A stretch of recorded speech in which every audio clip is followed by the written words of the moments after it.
Welcome to iDream media. So పెళ్ళి అంటే నూరేళ్ల పంట అంటున్నారు. ఇప్పుడు కన్న తండ్రికి అదే గుండెలో మంట అవుతుంది.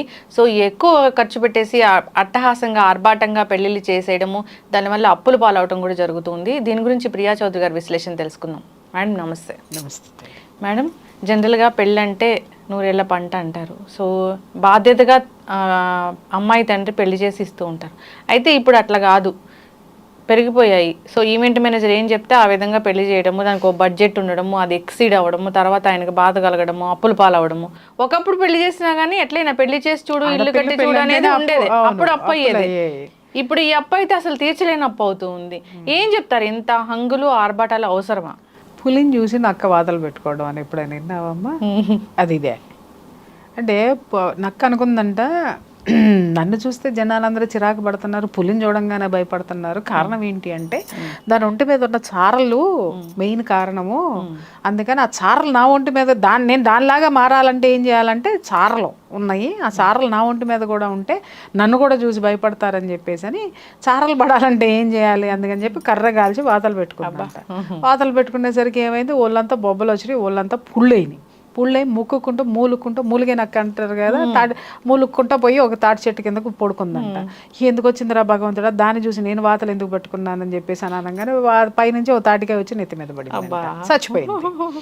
అదే అంటారు మూలిగే నక్క మీద తాటి పండు అంటే ఇదే అనమాట. మూలుక్కుంటూ అంటే ఈ ఎట్లా ఉంటాయి అంటే ఇప్పుడు మీరు చెప్పినటువంటిది నిన్నగాక మొన్నటి నుంచి ఒక భయంకరంగా ఒక 1 వీక్ నుంచి నేను చూస్తున్నాను.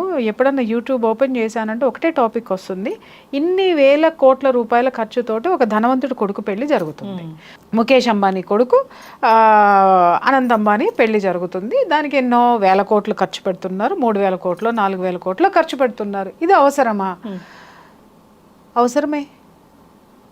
అవసరమే. ఎందుకు అని అంటే అతనికి లక్షల కోట్లు ఉన్నాయి కాబట్టి అతని స్థాయికి తగ్గట్టుగా అతను చేసుకుంటున్నాడు. నీకెందుకు?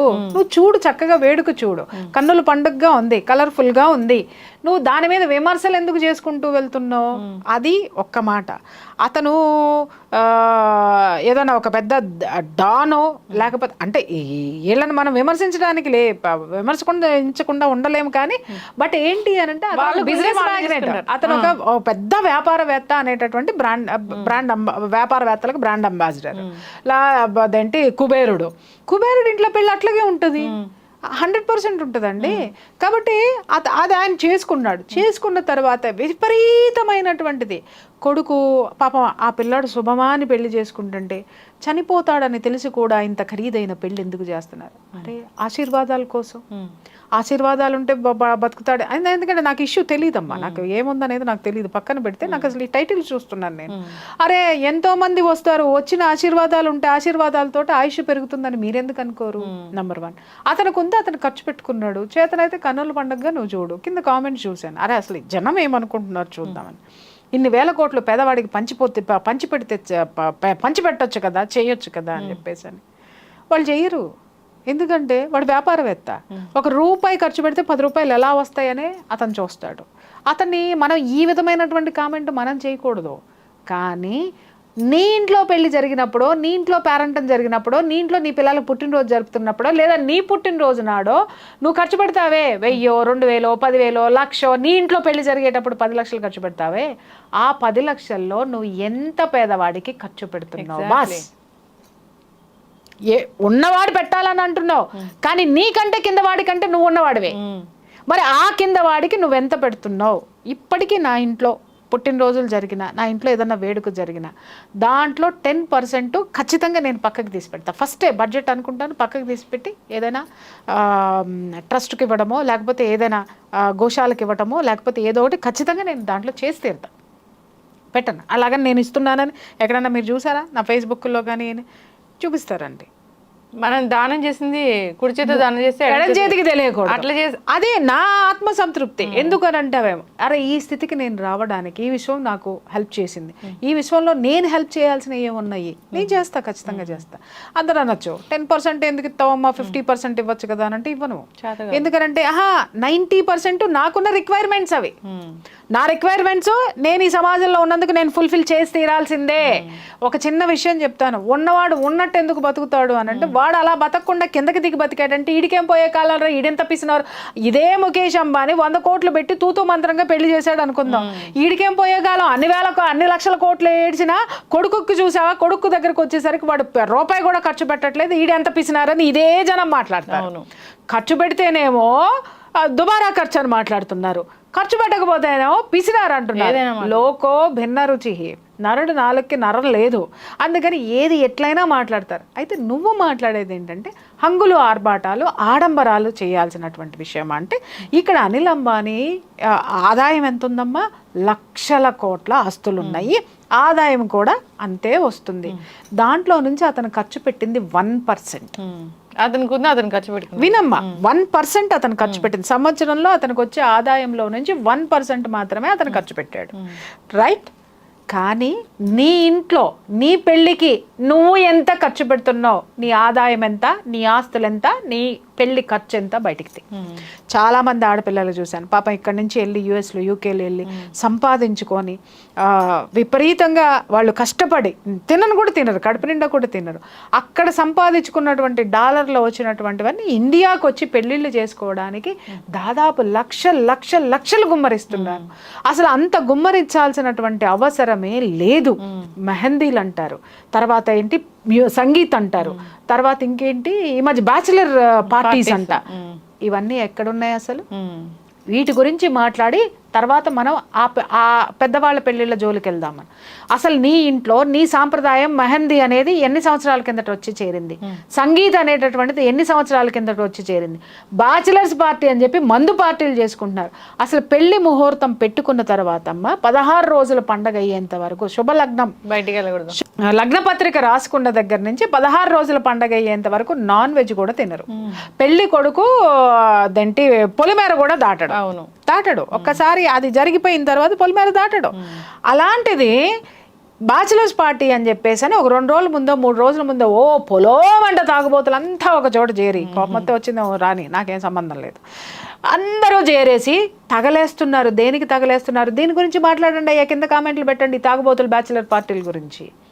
ఎవడికి నీ ఆరోగ్యాన్ని నువ్వు కొల్లబొడుచుకుంటున్నావు బ్యాచిలర్ పార్టీ, నువ్వు తాగేది కాక 10 మందిని పిలిచి, లేదా నీ చుట్టూ ఉన్న 10 మంది తాగుబోతులకి తాగుడు కావాలి కాబట్టి నేను బ్యాచిలర్ పార్టీ అని ఒకటి పెట్టాను, అయిపోయింది. మెహందీలు అసలు ఎక్కడ ఉందమ్మా మెహందీ? గోరింటా ఖచ్చితంగా పెట్టుకునేవాళ్ళం. ఆ రోజు రాత్రి, రేపు పొద్దున్న పెళ్ళనగా ఈ రోజు రాత్రి కూర్చొని అందరూ పెట్టుకునేవాళ్ళు, లేదా 2 రోజులు ముందు పెట్టుకునేవాళ్ళు. అది చక్కగా ఒక వేడుక, అందరూ ఒక చోట కూర్చొని పెట్టుకున్నారు. ఇప్పుడు దానికి మెహందీ అని చెప్పి దానికి ఒక హల్దీ ఫంక్షన్ అంట. హల్దీ ఫంక్షన్ అనేది ఎక్కడి నుంచి వచ్చింది అసలు మీకు? ఇవన్నీ ఎవడు క్రియేట్ చేశాడు అని అంటే ఈవెంట్ మేనేజర్లు క్రియేట్ చేశారు. ఎందుకు క్రియేట్ చేశారంటే వాడికి బడ్జెట్ పెరగాలి, వాడికి పేమెంట్లు రావాలి, వాడు బేసిక్గా బెంచ్ కార్లు వేసుకొని తిరగాలి, లేదా వాడు కాస్ట్లీగా బతకాలి. కాబట్టి ఒకప్పుడు పెళ్ళిళ్ళు పురోహితులు ముహూర్తం పెట్టి శాస్త్రం ఎలా చెయ్యాలి, పెళ్లి క్రతువు ఎట్లా చెయ్యాలి అనేది వాళ్ళు ఒక లిస్టు రాసిచ్చేవాళ్ళు, ఓకే, లేదా వాళ్ళు పద్ధతి చెప్పేవాళ్ళు. ఇదిగమ్మ ఇది ఇక్కడ పెట్టండి, ఈ రోజు ఇది చేయండి, లగ్న పత్రిక చేయండి, తర్వాత ఇది చేసుకోండి, ఈ తర్వాత ఇది చేసుకోండి, పెళ్లి రోజు పొద్దున్న గౌరీ పూజ చేసుకోండి, ఇవన్నీ చేసుకోండి, తర్వాత ఇచ్చి పుచ్చుకుంటారు, ఈ రోజు ఇచ్చి పుచ్చుకోండి, ఇవి పెట్టుకోండి, పెట్టుబడులు ఎలా పెట్టుకోండి, సాంప్రదాయాల గురించి వాళ్ళు చెప్పేవాళ్ళు. అకార్డింగ్ టు మన శాస్త్ర ప్రకారము ఈ పెళ్ళిళ్ళు అనేటటువంటివి జరిగాయి. అసలు నీ శాస్త్రంలో ఏడేడ్చింది?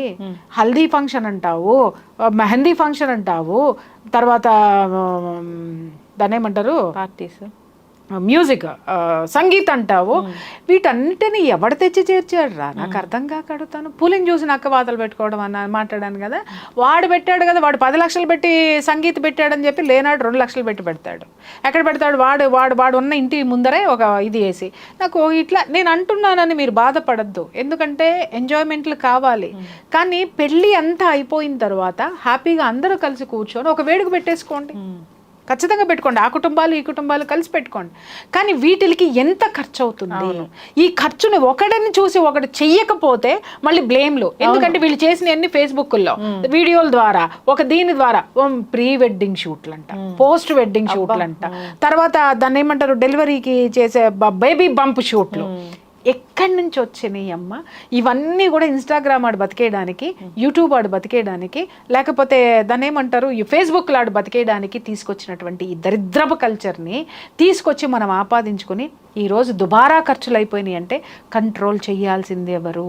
నిజంగా చెప్తున్నా. మా ఇంట్లో నిన్న మొన్న పెళ్ళి అంటే నేను ఒకటే చెప్పాను, సంగీతంలో గిమ్మమ్మాయి అంటుంది అర్జెంటుగా పెళ్లి ముహూర్తం పెట్టండి అని. ఎందుకు వాళ్ళ అన్నకు పెళ్ళి అవ్వాలని దాని ఎంత బాగా కోరుకుంటుందో అనుకున్నా. కారణం ఏంటంటే నేను సంగీత్కి నాకు మంచి డ్రెస్ కొనుక్కోవాలి, మెహందీకి నేనన్నా తోలు తీసేస్తా, ఏ ఫంక్షన్లో ఉండవు, పెళ్ళికి ఏం అవసరం, శాస్త్రబద్ధంగా ఏదైతే జరుగుతుందో అదే ఇంట్లో జరుగుతుందో తప్ప అంతకు మించి నా తెలుగు సంస్కృతిలో లేనటువంటి పెళ్లి వేడుకలో లేనటువంటిది ఏది కూడా ఈ ఇంట్లో ఉండదు, ఉండడానికి వీల్లేదు. అవును, కానీ అమ్మాయి ఫాదర్ మీద ఎంత బర్డెన్ పడుతుందో కదా. అమ్మాయి ఫాదర్ మీద కాదమ్మా, కుటుంబం మొత్తం ఛిద్రం అయిపోతుంది కదా మొత్తం. అంటే ఇప్పుడు ఇదే చెప్తున్నాను కదా, వినండి. ఇక్కడ నేనేం చెప్పాను, పాపం ఇక్కడ నుంచి దేశం వదిలిపెట్టి వెళ్ళిపోయిన ఆడపిల్లలు వాళ్ళు కష్టపడి సంపాదించుకున్న సంపాదన ఏట్లో పోసినట్టు ఇట్లా పనికి మాలిన వాటికన్నిటికీ ఖర్చు పెట్టట్లేదా? చాలా మంది మాట్లాడతారు ఏంటి అంటే, అబ్బా వీడియోలు చూసుకోవచ్చు జీవితాంతం అని. నిజమే, కానీ ఈ వీడియోలు ఒకప్పుడు పోయిన తర్వాత నువ్వు ఈరోజు రూపాయి కూడబెట్టుకొని వెళ్తే భవిష్యత్తులో నువ్వు ఎన్నో వేడుకలు చేసుకోవచ్చు.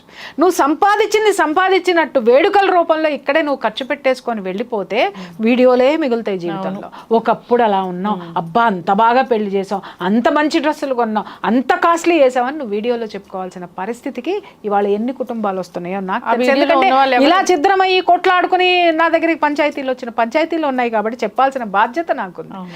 తల్లిదండ్రులు ఒక్కొక్కరు చెప్తారు, ₹1,00,00,000 ఖర్చు పెట్టానంటే పెళ్లి కంటే నేను షాక్ అవుతాను. ఏంటండి ₹1,00,00,000 ఎందుకు ఖర్చు పెట్టారంటే సంగీత్ కండి, మెహందీ కండి, హల్దీ కండి, దానికండి, దీనికండి, కాస్ట్యూమ్స్ అండి. చివరికి పురోహితుడికి ఇచ్చింది ఎంత తిప్పి కొడితే 25,000 ఉంటాయి, లేదా ఒక 50,000 ఉంటాయేమో. అంతకు మించి మిగిలినాటి అన్నిటికీ దేనికి డెకరేషన్ చేయండి. పెళ్లి మండపం బ్రహ్మాండంగా ఉండాలి, వేడుక పెళ్లి వేడుక మాత్రమే బ్రహ్మాండంగా ఉండాలి తప్ప మనకి కానివన్నీ మనం పూసేసుకొని మనం చేసేసుకొని ఇవన్నీ పెంచుకుంటూ ఒక మధ్యతరగతి కుటుంబాలు ఇవాళ రోడ్డును పడడానికి కారణం ఏంటమ్మా? ఎక్కువ ఈ దరిద్రం ఎక్కడ ఉంటుందంటే మధ్యతరగతి కుటుంబాలకి ఉంటుంది. ఎందుకంటే ఫాల్స్ ప్రెస్టేజెస్లో బతికేస్తారు.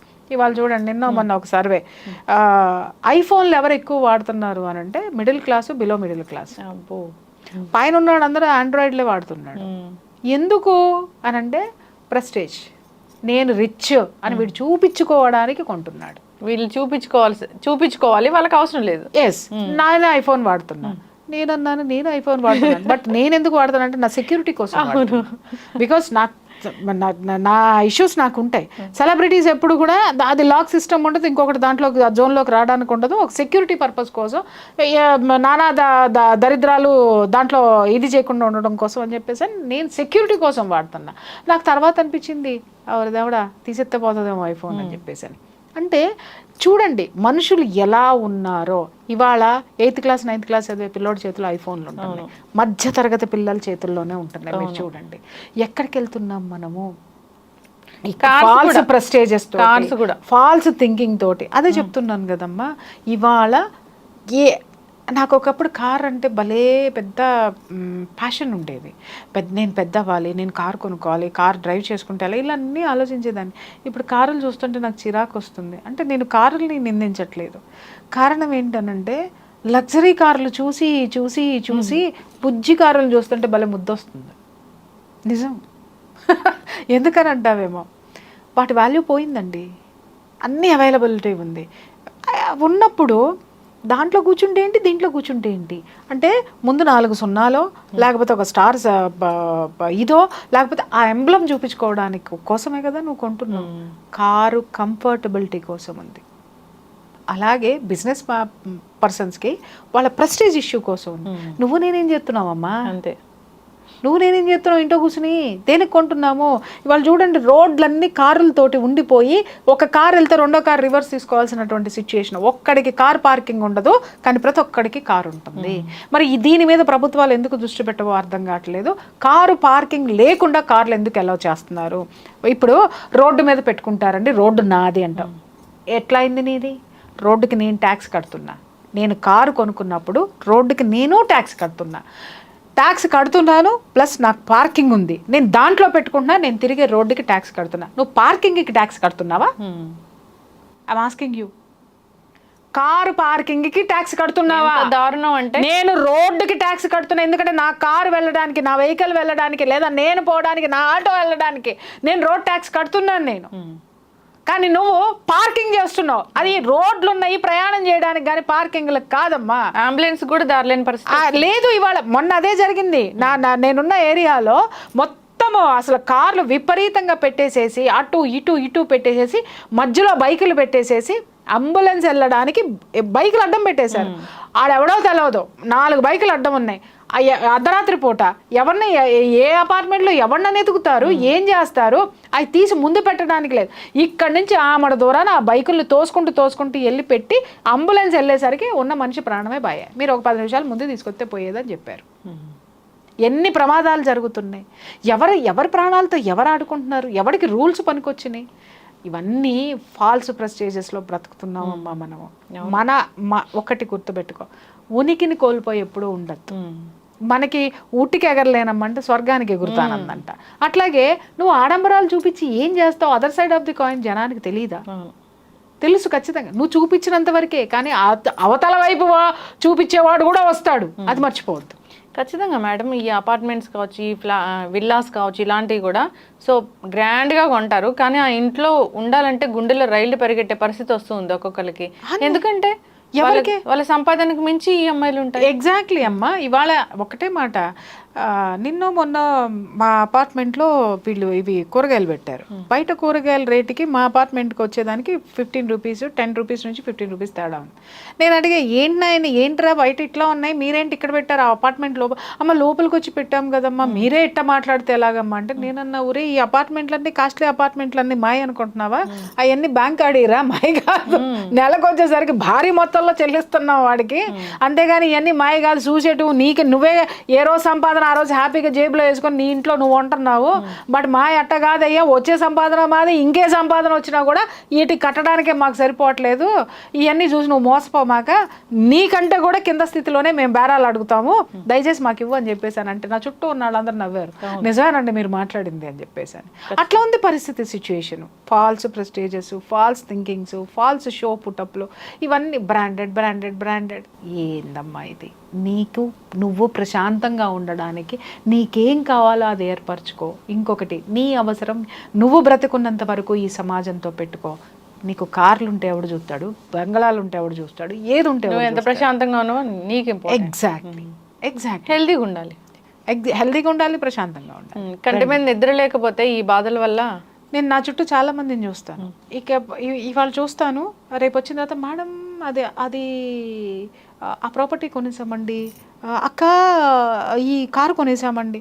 నేను చూస్తే ఆ వాటికి కట్టడం కోసము వీళ్ళు ఒక్క నిమిషం కూడా ప్రశాంతం, ఎప్పుడు ఇలా గుడి జబ్బులు వస్తాయో అనే టెన్షన్ నాకు. ఒక్క నిమిషం కూర్చోలేరు. నేను ప్రశాంతంగా మాట్లాడుకుంటాం కూర్చొని, ఒక్క నిమిషం నేను వాళ్ళతో కూర్చొని మాట్లాడుతుంటే వాళ్ళు ఎక్కడో ఆలోచిస్తూ ఉంటారు, ఎక్కడో ఏదో చేస్తారు, టెన్షన్ ఏవో ఫోన్లు, ఏవో ఇది ఏదో కథ. అసలు అక్కడ ఆ పని చేయాలి, ఇక్కడికి వెళ్ళాలి, అక్కడికి వెళ్ళాలి, అది చేయాలి, ఇది చేయాలి. మొన్న ఒక కేసు ఒకటి వచ్చింది నాకు, ఒక కేసు కదా, వరుసనే 4 కేసులు వచ్చినాయి. ఒక్కొక్కళ్ళు 6 ఉద్యోగాలు 7 ఉద్యోగాలు చేస్తున్నారు. ఇదేంటబ్బా, ఒక ఉద్యోగం చేయడానికే నాకు తలప్రాణం అంతా వస్తూ ఉంది, 6 ఉద్యోగాలు 7 ఉద్యోగాలు వీళ్ళట చేస్తున్నారని చెప్పేసి అని చూస్తే ఏంటి అని అంటే, ఈరోజు ఎన్ని ఉద్యోగాలైనా చేసుకోవచ్చు అంట కదా ఇంట్లో కూర్చొని. అవును, చేసుకుని వాడు విపరీతంగా సంపాదిస్తున్నాడు. వాడు సంపాదించేటటువంటి సంపాదన ఎక్కడికి వెళ్తుందో చెప్తా. ఒక పెద్ద మనిషి సంపాదించేదంతా కూడా ఆ బంధువులు ఎవరైతే ఉంటారో ఆ బంధువులకి ఏ అవసరం వచ్చినా ఇతగాడు బాహాటంగా ఇస్తాడు, ఇంట్లో భార్యకి రూపాయి ఇవ్వడం. అంటే ఏంటి, బంధువులందరూ వీడిని మోస్తున్నారు పల్లకి ఎక్కించి. సో ఆ భజన చేయించుకుంటానికి వీడు 7 ఉద్యోగాలు చేస్తూ భార్య దగ్గరికి వచ్చేసరికి ఇంట్రెస్ట్ ఉండదు. ఎందుకంటే నేను అలసిపోతున్నానండి 7 ఉద్యోగాలు చేస్తున్నా. 7 ఉద్యోగాలు నీ భార్యతో సంసారం చేయడానికి పనికి రాకుండా ఎందుకు చేస్తున్నావు నువ్వు అంటే, వీళ్ళతో చప్పట్లు కొట్టించుకుంటాను. జీవితాంతం నీకు ఏదైనా వస్తే చూసేదెవరు, నీ భార్య నిజాలు మాట్లాడతారు ఒకటి. రెండోది ఇంకొకటి 9 ఉద్యోగాలు చేస్తున్నాను అన్నాడు. ఆ 9 ఉద్యోగాలు చేసేవాడి సిచ్యువేషన్ ఏంటి అని అంటే సేమ్ ఇదే సిచ్యువేషను. భార్యాభర్తల మధ్య అన్యోన్యత లేదు, ఏమీ లేదు. ఎందుకురా నాయన అంటే ఇది ఏంటి అని అంటే, మా ఊర్లో ఇప్పటికే నేను ఇన్ని కోట్లు పెట్టి ప్రాపర్టీస్ కొన్నానండి, ఇంకొక 25 ఎకరాలు ఉంది, అది నేను కొనాలి, ఇవన్నీ నా టార్గెట్స్ అండి అని అన్నారు. అరే నీ వ్యక్తిగత జీవితాన్ని కూడా నువ్వు వయసులో ఉన్నప్పుడు నువ్వు ఎంజాయ్ చేయలేనటువంటి నీ టార్గెట్ ముసలోడు అయిపోయిన తర్వాత కావాలనుకుంటే ఎవడొస్తాడరా నీకు? సంపాదించి ఏం చేస్తావు? దేనికైనా ఒక లిమిటేషన్ ఉంటుంది. పెళ్ళికైనా, పేరంటానికైనా, ఆస్తులకైనా, అంతస్తులకైనా. చూడమ్మా, కింద పిల్లరు నువ్వు ఎంత బలంతో వేస్తావో అంత బలం మాత్రమే పైన మోస్తుంది దాని మీద పెడితే.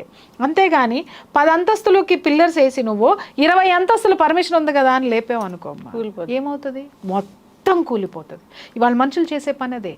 ఆర్భాటాలు, హంగులు, ఫాల్స్ ప్రెస్టేజెస్కి పోయి పోలిని చూసి నక్క వాతలు పెట్టుకున్నట్టు వాతలు పెట్టుకుంటున్నారు. ఎస్, ఖచ్చితంగా మేడం, అందరూ కూడా ఆలోచించాల్సిన పరిస్థితి అయితే వచ్చింది.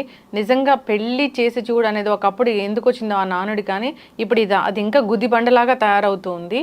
సో పెళ్లి పీటల మీదే చనిపోతున్న తల్లిదండ్రులను కూడా చూస్తూ ఉన్నాము. ఆయన ఎంత టెన్షన్ పడి ఉంటే దీనికోసం అలా జరిగిందో కదా. సో ఖచ్చితంగా ఏదైనా వేడుక అనేది హ్యాపీగా జరగాలని కోరుకుందాం. తక్కువ బడ్జెట్లో చాలా హెల్దీగా వెళ్ళాలని కోరుకుందాం. బడ్జెట్ తక్కువ ఎక్కువ కాదు తల్లి. నీ సంపాదన ఎంత, ఆ సంపాదనలో ఎంత భాగం ఖర్చు పెడుతున్నావు, నువ్వు వెనకేసిన ఆస్తులు ఎంత, ఆస్తులు ఎంత భాగం ఖర్చు పెడుతున్నావు. అంతేగాని అప్పులు చేసి 1 కోటి రూపాయలు 2 కోట్లు పెట్టి పెళ్లిళ్ళు చేసిన వాళ్ళు 6 నెలలు తిరగకుండా విడాకుల కోసం వస్తున్నారు. ఎందుకంటే వీళ్ళు అట్టంటే వాళ్ళని తెలియదండి అంటే. మరి అంత ఆర్భాటంగా ఎట్లా చేశారంటే వాళ్ళు అడిగారు కాబట్టి మేము చేసామండి. ఎస్, ఖచ్చితంగా మేడం. 1 కోటి రూపాయలు పోయే, కూతురు జీవితం పోయే, ఇక్కడికి వచ్చి నీకు అప్పులు మిగిలినాయి. చివరికి అప్పులతో పాటు నీకు కూతురు వచ్చి నీకు ఇంట్లో అవును, ఏదైనా విడాకుల ఇష్యూ వచ్చినప్పుడు, ఏదైనా హెరాస్మెంట్ ఇష్యూ వచ్చినప్పుడు తల్లిదండ్రులు చెప్తుంటారు, మేము అంత కట్నం ఇచ్చాము, అంత గ్రాండ్గా పెళ్లి చేసాము, అన్ని నగలు కొనిచ్చాము అని. దృష్టి పెట్టాల్సింది ఎవరి మీద అమ్మా? స్థితి మీద, ఉన్న స్థితి మీద. ఉన్నతమైన స్థితికి గాల్లో చూసి మీరు పెట్టకండి. ఇప్పుడు నీ అల్లుడు నువ్వు చేసే గ్రాండ్ పెళ్ళిళ్ళు కానీ అవి కానీ మీ వియంకులు అందుకునే స్థితిలో ఉన్నారా లేదా? అలాగే ఆ స్థితిని భరించే స్థితి నీకు ఉందా లేదా? ముందు ఇవి ఆలోచించుకోవాలా.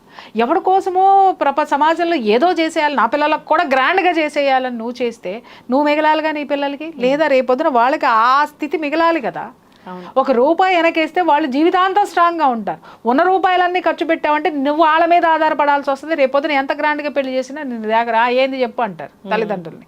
అందుకోసమని ఎవరికి వాళ్ళు త్యాగాలు చేసి చేయొద్దు, విచ్చలవిడితనానికి పోవద్దు. ఎస్, ఖచ్చితంగా మ్యామ్, ఖచ్చితంగా అందరూ కూడా ఆలోచించాలని కోరుకుందాం. ఇంకా ఎటువంటి దుస్సంఘటనలు జరగకూడదు, దీనివల్ల ఇబ్బందులు పడకూడదని కోరుకుందాం. ధన్యవాదాలు. Thank you.